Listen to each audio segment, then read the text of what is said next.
శ్రీవారి గర్భాలయానికి ముందుగల గడపను కులశేఖర పడి అని పిలుస్తారు. శ్రీవైష్ణవ భక్తాగ్రేసరులైన ఆళ్వార్లలో ఒకరైన కులశేఖర ఆళ్వార్ కేరళ దేశపు మహారాజు.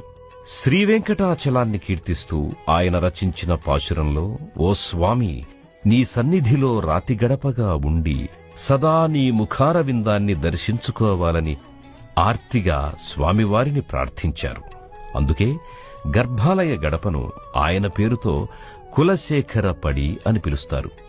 పడి అనగా తమిళంలో గడప అని అర్థం.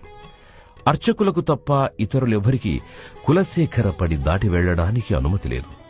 శ్రీవెంకటేశ్వరుని సన్నిధిలో శ్రీ స్వామివారి పాదాల ముందు నిత్యం స్మరింపబడుతూ సందర్శింపబడుతోన్న పరమ భాగవతోత్తముడైన కులశేఖర ఆళ్వార్ ఎంతటి ధన్యుడో కదా.